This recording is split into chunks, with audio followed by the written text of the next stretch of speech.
اللهم صل على محمد وعلى آل محمد كما صليت على إبراهيم وعلى آل إبراهيم إنك حميد مجيد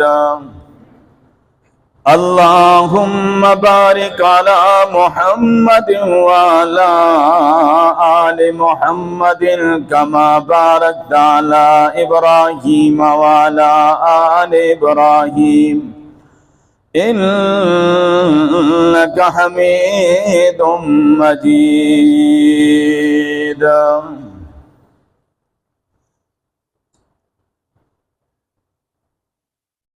مجلس عالم میں وہ جان بہار آ گیا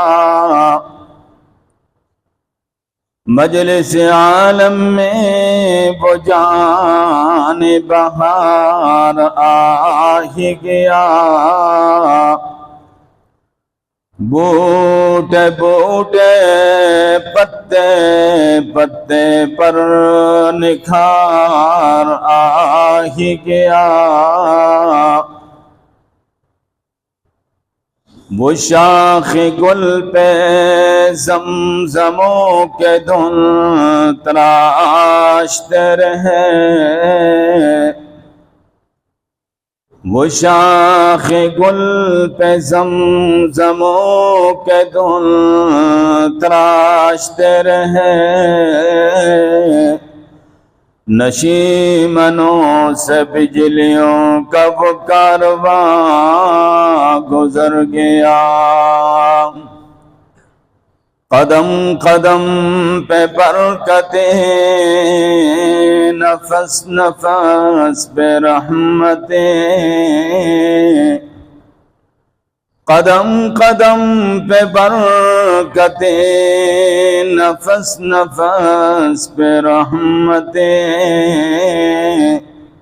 جہاں جہاں سے وہ شفیع آسیاں گزر گیا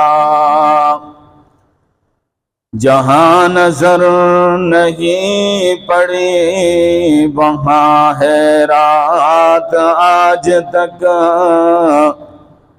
وہیں وہیں سحر ہوئی جہاں جہاں گزر گیا یا رب صلی وسلم دائما ابدا على حبيبك خير الخلق كلهم هو الحبيب الذي ترجى شفاعته لكل هول من الأهوال مقتحم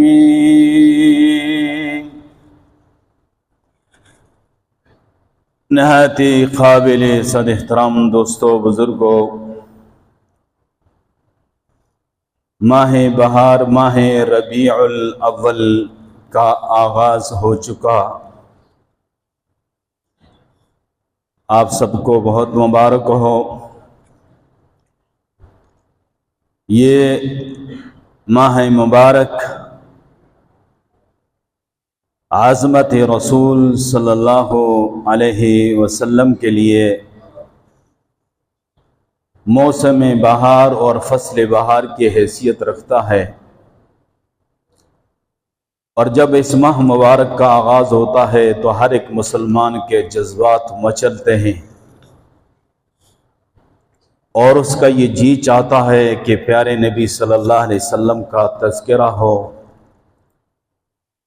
آپ کی مبارک سیرت کا تذکرہ ہو آپ کی پیاری پیاری اداؤں کا تذکرہ ہو آپ کے والدین ماجدین کا ذکر ہو آپ کے آباء و اجداد کے پاکیزہ شجرہ نسب کا ذکر ہو ہر مسلمان کے جذبات مچلتے ہیں اور یہ ایک فطری بات ہے کہ اللہ کے پیارے نبی صلی اللہ علیہ وسلم کے ساتھ ہر مسلمان کی محبت اتنی زیادہ ہے کہ وہ محبت مجبور کرتی ہے کہ پیارے محبوب کا ذکر ہم سنیں۔ میں نے گزشتہ جمعے میں پیارے محبوب صلی اللہ علیہ وسلم کے تذکرے کا آغاز کیا اور آپ کو بتایا کہ پیارے محبوب کا ذکر تو بہت پہلے سے شروع ہو چکا تھا۔ حضرت آدم علیہ السلام کی دعاؤں میں پیارے محبوب کا ذکر ہے، اور حضرت ابراہیم خلیل اللہ علیہ السلام کی دعاؤں میں اللہ کے پیارے محبوب کا ذکر ہے، اور حضرت عیسیٰ علیہ السلام کی بشارتوں میں اللہ کے پیارے محبوب صلی اللہ علیہ وسلم کا تذکرہ ہے۔ تورات میں اور انجیل میں اللہ کے پیارے محبوب صلی اللہ علیہ وسلم کا تذکرہ ہے، اور آپ صلی اللہ علیہ وسلم کا تذکرہ اور آپ کی سیرت طیبہ کے آغاز بہت پہلے سے ہو چکا۔ اس حوالے سے گزشتہ جمعے میں نے آپ کے سامنے چند باتیں رکھی کہ جب کچھ بھی نہ تھا تو ایک خدا تھا، اور خدا کا علم میں مصطفیٰ تھا۔ اور پھر میں نے پیارے محبوب صلی اللہ علیہ وسلم کے شجرہ مبارکہ کے حوالے سے آپ کو بتایا کہ آپ صلی اللہ علیہ وسلم کے والد محترم سے لے کر حضرت آدم علیہ السلام تک یہ سارا پاکیزہ شجرہ ہے، اور آپ صلی اللہ علیہ وسلم نے فرمایا کہ حضرت آدم علیہ السلام سے لے کر میرے والد محترم تک میرا شجرہ نسب میں کوئی ناپاک انسان نہیں آیا اور برے کردار والا شخص نہیں آیا، سارا سلسلہ پاکیزہ رہا ہے۔ میرے پیارے محبوب صلی اللہ علیہ وسلم کا تذکرہ اور آپ کے آباء و اجداد کا تذکرہ اور آپ کا مبارک شجرہ نسب کو بیان کرنا یہ ایک بہت بڑی سعادت ہے۔ جہاں پیارے محبوب کا تذکرہ ہو، آپ کی سیرت کا تذکرہ ہو، وہاں اللہ کی رحمتوں کا نزول ہوتا ہے۔ بر صغیر کے بہت بڑے بزرگ گزرے، بہت بڑے مصنف گزرے، حضرت مولانا اشرف علی تھانوی رحمۃ اللہ علیہ، جنہیں حکیم الامت کہا جاتا ہے۔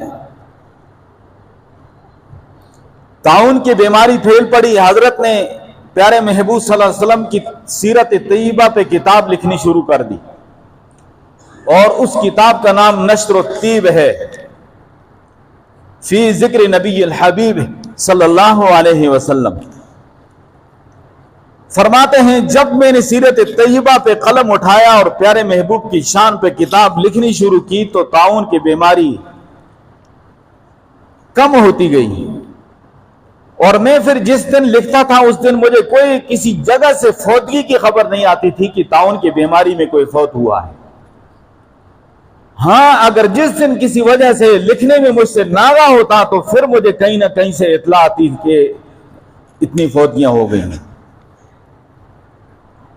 پیارے محبوب کی شان اور آپ کے مقام کو بلند کرنا، یہ اللہ کی رحمت اس سے متوجہ ہوتی ہے۔ تو میں نے گزشتہ جمعے میں شجرہ مبارکہ کے حوالے سے آپ کو مختصراً بتایا کہ چوتھی پشت تک تو ہر مسلمان پہ لازم ہے کہ پیارے محبوب صلی اللہ علیہ وسلم کیا ان بزرگوں کے نام اس کو آنے چاہیے۔ سیدنا و مولانا محمد ابن عبداللہ بن عبد المطلب بن ہاشم بن عبد مناف، یہ چار پشتوں تک آپ صلی اللہ علیہ وسلم سے آگے یہ سب پہ لازم ہے۔ ہمیں اپنا جو آبائی شجرہ ہے اس کو یاد کرنا ضروری نہیں ہے، اور ہمیں یاد بھی نہیں، دادا پردادا تک جاتے ہیں، یہ لازم ہے اور اپنے بچوں کو سکھلانا چاہیے۔ اس کے بعد کا جو سلسلہ ہے، عبد مناف کے بعد قصی بن کلاب بن مرہ بن کعب بن لوی بن غالب بن فہر بن مالک بن نضر بن کنانہ بن خزیمہ بن مدرکہ بن الیاس بن مزر بن نزار بن معد بن عدنان. صحیح بخاری میں یہاں تک ذکر ہے. اصح الکتب بعد کتاب اللہ، صحیح البخاری، یہاں تک ذکر ہے. پیارے محبوب صلی اللہ علیہ وسلم اپنا شجر نسب جب بیان کرتے معد بن عدنان پہ آ کے رک جاتے تھے. اس لیے امام بخاری رحمۃ اللہ علیہ نے یہاں تک ذکر کیا. صحیح حدیث میں یہاں تک ذکر ہے. آگے پھر وہ تاریخ میں ذکر کرتے ہیں، حدیث میں نہیں. حدیث اور تاریخ میں فرق ہے. تاریخ میں کمی کوتاہی ہو سکتی، حدیث میں نہیں ہو سکتی. حدیث شریف میں وہ یہاں تک پیارے محبوب صلی اللہ علیہ وسلم کا شجرہ نسب بیان کر کے آگے خاموش ہو جاتے ہیں. البتہ تاریخ میں پھر یہ شجرہ نسب حضرت ابراہیم علیہ السلام تک وہ پہنچاتے ہیں. اور معد بن عدنان سے آگے پھر عود بن المقوم بن طارح بن یشجب بن یعرب بن ثابت بن اسماعیل بن ابراہیم علیہ السلام، یہاں تک وہ پھر تاریخ میں ذکر فرماتے ہیں. ایک جملہ عرض کروں، پیارے محبوب صلی اللہ علیہ وسلم نے فرمایا کہ میرا شجرہ نسب معد بن عدنان تک جو میں بیان کر رہا ہوں یہ فائنل ہے. اس سے آگے جو بیان کرتا ہے لفظ بڑا سخت بولا ہے. پیارے نبی صلی اللہ علیہ وسلم نے فرمایا کذب النسابون، یہ شجرہ نسب بیان کرنے والوں نے غلط بیانی کی ہے. اور امام مالک رحمۃ اللہ علیہ پسند بھی نہیں کرتے تھے کہ آگے حضرت آدم علیہ السلام تک اس سلسلے کو پہنچایا جائے. فرماتے تھے من یخبرہ، جو بیان کرنے والا ہے اس کو کس نے خبر دی ہے؟ یہ تو بڑا نازک مسئلہ ہے. اور آپ صلی اللہ علیہ وسلم کے آباء و اجداد میں سے کسی کا ذکر کرتے ہوئے ہم آگے پیچھے ہو گئے، ہمارا کیا بنے گا؟ ہمارے ایمان کا کیا بنے گا؟ اس لیے امام مالک رحمۃ اللہ علیہ اس میں بہت احتیاط کرتے تھے. تو یہ پیارے محبوب صلی اللہ علیہ وسلم کے شجرہ نسب اور یہ مبارک اور مقدس سلسلہ حضرت جبریل امین فرماتے ہیں کہ میں نے مشرق سے مغرب اور شمال سے جنوب اللہ کی جتنی مخلوق ہے سب کو دیکھا، تو اللہ کی ساری مخلوق میں سے بنو کنانہ کو اللہ نے چن لیا. اور آپ صلی اللہ علیہ وسلم کی حدیث بھی ہے یہ. اور بنو کنانہ میں سے اللہ نے بنو ہاشم کو چن لیا، اور بنو ہاشم میں سے اللہ نے قریش کو چن لیا، اور قریش میں سے اللہ نے فرمایا کہ مجھے چن لیا. پوری انسانیت میں سے اللہ کا انتخاب ہے، اور یہ سب سے پاکیزہ سلسلہ ہے. آپ کے پردادا جو تھے ان کا نام ہاشم تھا، اصل نام تو عامر تھا، ہاشم کے نام سے مشہور ہو گئے. اور کاش کہ میرے پاس وقت ہوتا کہ آپ کے اجداد میں سے جو ہستیاں گزری ہیں ان میں سے ہر ہستی کا کوئی نہ کوئی کارنامہ ہے، لیکن اس کے لیے وقت کی ضرورت ہے. ہاشم جو تھے ان کا نام عامر تھا، اور وہ حجاج اکرام کو اور مسافروں کو اور پردیسیوں اور غریبوں کو کھانا کھلاتے تھے. اور ہاشم کا معنی ہوتا ہے کہ کھانے کی جو روٹی ہے اس کو گوشت کے شوربے میں توڑ کے اور اس کی سرید بنا کے وہ کھلاتے تھے. اس لیے پھر عامر سے ان کا لقب ہی ہاشم ہو گیا کہ وہ شوربے میں روٹیاں بھگو کر حجاج کو اور غریبوں کو اور مسافروں کو کھلانے والا ہاشم. اور یہ جو دو سفر ہیں سردیوں اور گرمیوں کے سفر، کہ گرمیوں میں شام کی طرف اور سردیوں میں یمن کی طرف، جس کا قرآن میں ذکر ہے، جس کا آغاز بھی آپ صلی اللہ علیہ وسلم کے پردادا ہاشم نے کیا تھا. قرآن کہتا ہے بسم اللہ الرحمن الرحیم لإِيلَافِ قُرَيْشٍ إِيلَافِهِمْ رِحْلَةَ الشِّتَاءِ وَالصَّيْفِ فَلْيَعْبُدُوا رَبَّ هَذَا الْبَيْتِ الَّذِي أَطْعَمَهُم مِّن جُوعٍ وَآمَنَهُم مِّنْ خَوْفٍ. فرمایا کہ تعجب کرو، اللہ کی رحمت سے قریش سفر کے عادی ہو گئے، سردیوں اور گرمیوں کے وہ سفر کرتے ہیں۔ فَلْيَعْبُدُوا رَبَّ هَذَا الْبَيْتِ، لوگ ان کے راستے چھوڑ دیتے، چور ڈاکو ان کے راستے نہیں روکتے تھے۔ یہ اللہ کے گھر کے متولی، اللہ کے گھر کے خدمتگار ہیں۔ فرمایا کہ اس کے شکریہ میں چاہیے انہیں کہ فَلْيَعْبُدُوا رَبَّ هَذَا الْبَيْتِ، پس چاہیے کہ وہ اس گھر کے پروردگار کی عبادت کریں، الَّذِي أَطْعَمَهُم مِّن جُوعٍ وَآمَنَهُم مِّنْ خَوْفٍ، وہ اللہ جس نے ان کو بھوک میں کھانا کھلایا اور خوف میں امن عطا کر دیا۔ یہ بیت اللہ شریف جو ہے وہ پہاڑیوں کے درمیان اللہ نے اپنی قدرت سے اپنا گھر بسایا۔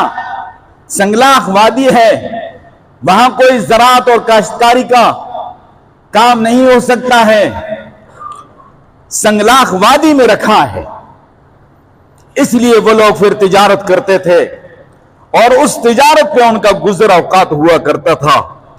میں کبھی سوچتا ہوں کہ اللہ اس میں کیا حکمت ہے، تو نے اپنے گھر کو اٹھایا اور پہاڑیوں کے درمیان ایک سنگلاخ وادی میں بسا دیا، اس کی کیا حکمت ہے؟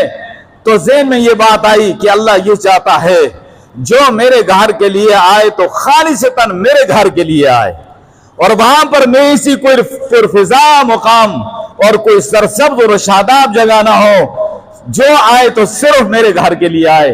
اس لیے اللہ نے ان سنگلاخ وادیوں میں اپنے گھر کو رکھا ہے، اور ان لوگوں کا گزر اوقات جو ہے وہ تجارت پہ ہوتا تھا۔ ہاشم جو ہیں تو ان کی شادی مدینہ میں ہوئی تھی، عجیب بات ہے، بنو نجار میں۔ ان کی اہلیہ محترمہ کا نام حضرت سلمہ تھا، اور پھر اللہ کی شان کہ وہ بیمار ہوئے، اللہ کو پیارے ہو گئے۔ اللہ نے اس نوری نبوت کو، اس امانت کو پشت در پشت، سلب در سلب، پیشانی در پیشانی اللہ نے اس کو منتقل کرتے کرتے ہاشم تک پہنچایا، اور وہاں سے آگے اللہ نے اس نوری نبوت کو منتقل کرنا تھا۔ تو ہاشم جب دنیا سے چلے گئے تو ان کا بیٹا جو پیدا ہوا اس کا نام شیبہ تھا، اور شیبہ جو ہے یہ پیارے محبوب صلی اللہ علیہ وسلم کے دادا جان ہیں، جس کو آپ عبد المطلب کہتے ہیں، ان کا نام شیبہ ہے۔ عبد المطلب تو وہ مشہور ہو گئے تھے، اور پھر ان کا ننیال چونکہ مدینہ پاک میں تھا تو وہیں پر ان کا بچپن گزر رہا تھا۔ تو ایک دفعہ مطلب صاحب جو ان کے چچا تھے، آپ صلی اللہ علیہ وسلم کے دادا جان کے چچا تھے مطلب صاحب، ان کے خیال ہوا کہ بھتیجے کو لے آؤں۔ مدینے گئے، وہ ولادہ واقعہ ہے، اور کسی نے کہا تھا کہ ہم نے ایک بچے کو دیکھا ہے، اس شان والا بچہ ہے، اور وہ کہتا ہے کہ میں ہاشم کا بیٹا ہوں، میں قریشی ہوں، اور بچے تیر اندازی کر رہے ہیں تو اس کا تیر نشان پہ لگتا ہے تو وہ یہ نعرہ لگاتا ہے۔ مطلب سے کہا کہ خاندانی کچھ غیرت کا تقاضا بھی ہے اور شرافت کا تقاضا بھی ہے کہ تم عظیم لوگ ہو، اپنے بھتیجے کو لے کر آؤ۔ انہوں نے قسم اٹھا لی، وہیں پر بارو بار گھر بھی نہیں گئے اور سواری لے کر مدینہ گئے، اور اپنے بھتیجے کو دیکھا تو ان بچوں میں کھیل رہا ہے۔ وہ کہتا ہے عرفت شیبة والنجار قد جعلتا، عرفت شیبة والنجار قد جعلتا، ابناؤها حوله بالنبل تنتظل۔ میں نے جاتے ساتھ اپنے بھتیجے کو پہچان لیا، شیبہ کو پہچان لیا، اور بنو نجار کے بچے اس کے ارد گرد تھے اور تیر اندازی ہو رہی تھی۔ وہاں سے لے کر آئے، والدہ سے بات کی کہ میں لے کر جا رہا ہوں۔ ان کی والدہ محترمہ نے پہلے تو چاہا کہ میں اپنے بیٹے کو جدا نہ کروں، لیکن فرمایا کہ ٹھیک ہے۔ جس ماں نے دل پہ پتھر رکھ اپنے بیٹے کو جدا کیا، اللہ نے اس کو بلند مقام عطا فرمایا۔ اسماعیل علیہ السلام کی والدہ نے جب اپنے دل پہ پتھر رکھے، اسماعیل علیہ السلام کو ان کے والد کے ساتھ بھیجا تو اللہ نے ان کو ذبیح اللہ بنا دیا۔ موسیٰ علیہ السلام کی والدہ نے دل پہ پتھر رکھ کر اپنے بیٹے کو اس چھوٹے سے صندوقچے میں ڈال کر دریائے نیل کی موجوں کے حوالے کر دیا، اللہ نے ان کو کلیم اللہ بنا دیا۔ اور جب ہاشم کو یعنی عبد المطلب کو ان کی والدہ نے جدا کیا تو اللہ نے ان کو مکے کے سردار بنایا اور اپنے پیارے محبوب کا دادا جان بنایا۔ اور پھر ہاشم کی طرح اللہ نے ان کو وجاہت عطا فرمائی اور بلند مقام عطا فرمایا۔ عام غریب محتاجوں کو کھانا کھلانا، خدمت کرنا، اس سے بڑھ کر وہ جناب علی جو جنگل کے پرندے تھے، جنگل کے جانور تھے، ان تک وہ غذا پہنچاتے تھے۔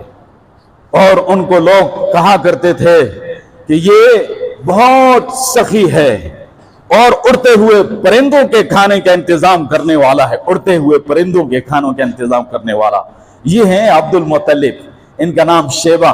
پیدا ہوئے تو پیشانی پہ بال سفید تھے، تو والدین نے کہا کہ یہ تو شیبہ ہے۔ شیبہ کا مطلب بوڑھا، ہاں، پیدا ہوتے ہی بال سفید دیکھے تو نام شیبہ تھا اور یہ لقب عبد المطلب ہے۔ تو بہرحال اس مبارک شجرہ نسب کا انشاءاللہ تذکرہ آئندہ جو میں پیارے محبوب کے والدین واجدین کا تذکرہ انشاءاللہ کروں گا، ٹائم پورا ہو گیا۔ اللہ مجھے آپ کو پیارے محبوب صلی اللہ علیہ وسلم کی سچی محبت نصیب فرمائے۔ وآخر دعوانا